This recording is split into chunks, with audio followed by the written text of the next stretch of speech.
Hi everyone. ഇന്നത്തെ ഈ ഒരു വീഡിയോയിലൂടെ നമ്മൾ പറയുന്നത് ആസ് എ ഹെൽത്ത് കോച്ചിൻ്റെ അടുത്ത് വരുന്ന ഒരുപാട് ആളുകൾ പറയുന്ന ഒരു പ്രോബ്ലമാണ്, ഒന്നും കഴിച്ചിട്ടില്ലെങ്കിലും എന്തെങ്കിലും കഴിച്ചാലും കാണാം വയറിങ്ങനെ വീർത്തിരിക്കുന്നു, ഫുൾ ഗ്യാസ് ആണെന്ന്. എന്തായിരിക്കും അതിന് കാരണം? മാത്രമല്ല, നിങ്ങൾക്ക് എപ്പോഴെങ്കിലും ഇങ്ങനെ ഒരു പ്രോബ്ലം ഫേസ് ചെയ്തിട്ടുണ്ടോ? യെസ്, എന്തുകൊണ്ടായിരിക്കാം ഇങ്ങനെ ഫേസ് ചെയ്യുന്നത്?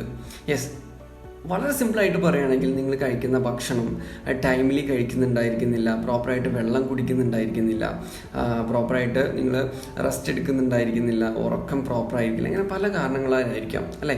മാത്രമല്ല, ഏറ്റവും വലിയ കാരണം എന്ന് പറയുന്നത് നിങ്ങളുടെ കഴിക്കുന്ന ഭക്ഷണം തന്നെയായിരിക്കും. നിങ്ങളുടെ ഭക്ഷണം പ്രോപ്പറായിട്ട് നിങ്ങളുടെ ശരീരം ഡൈജസ്റ്റ് ചെയ്യുന്നില്ലെങ്കിലും നിറയെ പ്രോബ്ലംസ് വരാനുള്ള ചാൻസ് ഉണ്ട്. എന്നാൽ നമുക്കിതിന് പരിഹാരമുണ്ടോ? എങ്ങനെ നമുക്കിത് സോൾവ് ചെയ്യാം? യെസ്, അതിന് കൃത്യമായി നിങ്ങൾക്ക് എന്ത് ചെയ്യാൻ പറ്റും? നമ്മൾ പറയുന്ന രീതിയിൽ നിങ്ങൾ ഫോളോ ചെയ്യാൻ തയ്യാറാണെങ്കിൽ നിങ്ങൾക്ക് ഈ ഒരു പ്രോബ്ലം സോൾവ് ചെയ്ത് കൊണ്ടുവരാൻ സാധിക്കും. നിങ്ങളുടെ ഡൈജസ്റ്റീവ്, നിങ്ങളുടെ കോൺസ്റ്റിപ്പേഷൻ ഇഷ്യൂസൊക്കെ ഉണ്ടെങ്കിൽ അതൊക്കെ പ്രോപ്പറായിട്ട് നമുക്ക് ട്രാക്കിലേക്ക് കൊണ്ടുവരാൻ പറ്റും. യെസ്, എങ്ങനെയെന്ന് അറിയണ്ടേ?